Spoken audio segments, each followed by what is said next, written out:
მართლმადიდებელი ეკლესია 20 ივნისს 13 ასურელ მამათაგან ერთ-ერთის წმინდა დავით გარეჯელის ხსენების დღეს აღნიშნავს. სადღესასწაულო წირვა მთაწმინდის მამა დავითის სახელობის ტაძარში ბოდბელმა ეპისკოპოსმა იაკობმა აღასრულა. ღვთისმსახურების დასრულების შემდეგ მღვდელმთავარმა ტაძარში შეკრებილი მრევლი დალოცა და მათ დღევანდელი დღის მნიშვნელობასა და ღირსი მამა დავით გარეჯელის ცხოვრებაზე ესაუბრა. დღეს არის ღირსი მამა დავითის ხსენება, დავით გარეჯელის და მისი ლოცვა კურთხევა არ მოკლებოდეს სრულიად საქართველოს. ის იყო კარგად მოგეხსენებათ იოანე ზედაზნელის მოწაფე და ეს ასურელი მამები საერთოდ უდიდესი სულიერების ადამიანები იყვნენ. ჩვენ როგორც ვიცით, თავიდან დედაღვთისმშობელს ხვდა წილხვედრად ჩვენი ქვეყანა და იქადაგა პირველად ანდრია პირველწოდებულმა. შემდეგ, როდესაც ქართველები ღვთისგან ცოტა განდგომილებაში აღმოჩნდით, უფალმა მოგვივლინა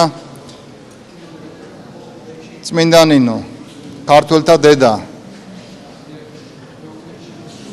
და ამის შემდეგ იცით, რომ მირიან მეფის დროს სარწმუნოებად სახელმწიფო რელიგიად გამოცხადა მართლმადიდებლობა და ქართველ ადამიანს არც უღალატია, ასე ვთქვათ, თვლიან დერს ქრისტესთვის. იყო რა თქმა უნდა ცალკეული შემთხვევები, შეიძლება ცალკეულმა ადამიანებმა რაღაცები დააშავონ, მაგრამ ერი არ განდგომია ქრისტეს და მიყვებოდა ჭეშმარიტ სწავლებას. მაგრამ როდესაც ცოტა ხანში ისე მოუძლურდა ერი, უფალმა გამოუგზავნა იოანე ზედაზნელი და მისი მოწაფეები. სადაც ჩვენ ახლა ვიმყოფებით, თაწმინდას უძახით, წმინდა ადგილს ქართველები, მამა დავითსაც უძახით. სინონიმები გახდა, სიწმინდის სინონიმი გახდა მამა დავითი ყოველი ქართველისათვის და მე მინდა შევეხო უბრალოდ დღეს, რადგან მამა დავითის ხსენება ტურისტის მოავლინა უფალმა არა მარტო მამა დავითი, არამედ ასურელი მამები, რისგან გადაგვარჩინა. როდესაც ერი გადაგვარების ძისკენ მიდის, იმით შეეტყობა ხოლმე, რომ რაღაც ან ზნეობრიობაში მოიკოჭლებენ, ან მორალი მოიკოჭლებს, ცოტა ზედმეტად თავისუფლები ხდებიან გამონათქვამებში თუ ქცევებში. და სწორედ აი, როდესაც უკვე ამის ნიშნები იყო, რომ შეიძლებოდა ცუდად განვითარებულიყავით, უფალმა მოგვივლინა ასურელი მამები და მათ თავიანთი ცხოვრებით, თავიანთი სიმტკიცით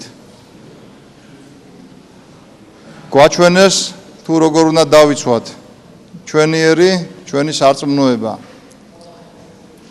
და ისინი ისეთ საყვარლები გახდნენ, რომ თითოეული ქართველისათვის ვიძახით ასურელ მამებს, მაგრამ ჩვენთვის როგორც ქართველები ისე არიან, ისე შეგვაყარეს თავი და ისე იმოღვაწევეს ჩვენთან ჩვენს ქვეყანაში. ჩვენც ვართ მათი მემკვიდრეები. ვერ მონაზნობა იქნება თუ სამღვდელოება თუ ეპისკოპოსები თუ მრევლი. ყველა ვართ. რომ არ ყოფილიყვნენ გარეჯელი მამები, არ იქნებოდა გრიგოლ ხანძთელი, არ იქნებოდა დავით აღმაშენებელი და არ იქნებოდა ძლიერი საქართველო. ამიტომ ხდება ხოლმე, რომ აუცილებლად ერში ვიღაცამ უნდა ზნეობის გაკვეთილები გვაჩვენოს. მინდა დღევანდელი დღე მივულოცო ქართველ ერს, ფარავდეს დღევანდელი დღის მადლი, ვუსურებ მთელ საქართველოს ქართველ ერს, სიყვარულს, თანადგომას, განთლიანებას და გაძლიერებას. ფარავდეთ უფალი.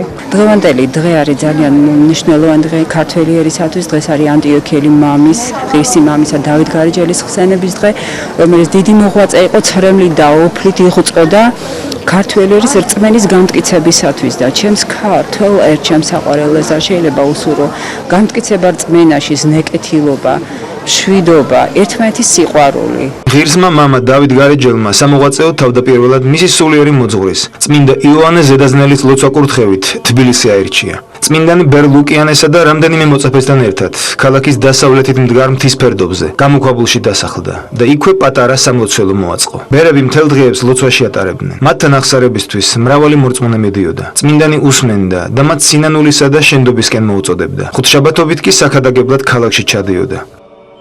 წმინდანის ლოცვით გამოქვაბულთან ახლოს წყარო მამოხეთქა, რომლის წყალობითაც მრავალი ადამიანი სნეულებისა და უშვილობისაგან განიკურნა.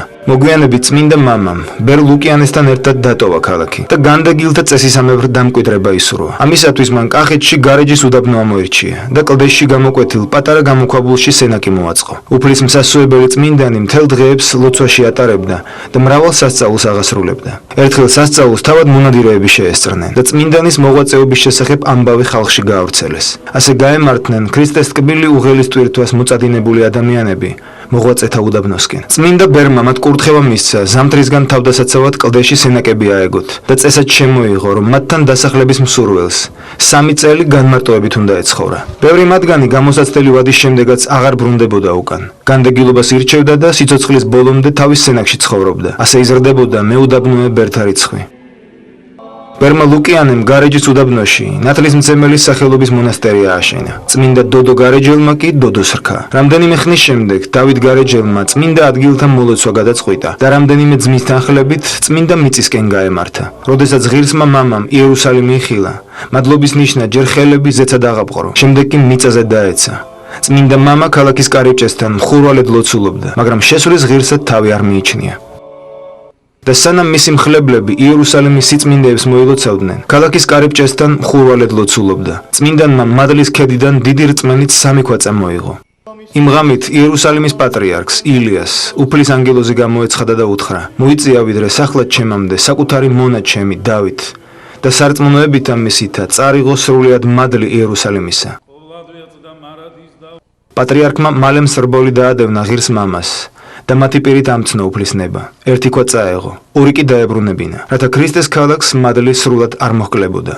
წმინდანმა მართლაც დაუბრუნა იერუსალიმს 2 ქვა, ხოლო მესამე გარეთში დაბრუნებულმა ეკლესიაში დაასვენა. სიწმინდის თაყვანსაცემად უდაბნოში უამრავი ხალხი მიდიოდა. ღვთისნებით ქვა სასწაულთ მოქმედი ძალით აღივსო. მისი შეხება მლოცველებს უკურნებელი სენისგან კურნავდა. ეს ქვა დღემდე არსებობს და მორწმუნეებს მისი მოლოცვის საშუალება პერიოდულად ეძლევათ.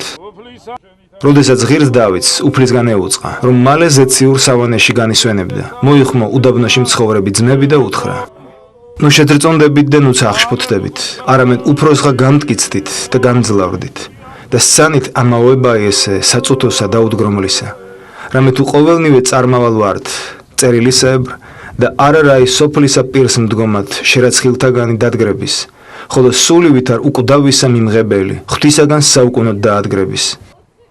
და შემდეგ წმინდანი ეზიარა ქრისტეს წმინდა სისხლსა და ხორცს და მშვიდობით მიაბარა სული უფალს. წმინდა მამა დავით გარეჯელი მოწაფეებმა იმავე სენაკში დაკრძალეს, სადაც მრავალი წელი გაატარა. მე-6 საუკუნის პირველ ნახევარში დაფუძნებული გარეჯის მონასტერი მალევე გახდა სულიერების უდიდესი კერა და მან საქართველოში ქრისტიანული სარწმუნოების გამტკიცება შეუწყო ხელი. კლდეში ნაკვეთი სამონასტრო კომპლექსი კი, რომელიც გარეჯის უდაბურ კალთებზე კილომეტრობით არის გაჭიმული, თავის სულიერებით, სამშენებლო ხელოვნებითა და ფერწერის მაღალმხატვრული ღირებულებით ნახველს დღესაც ანცვიფრებს.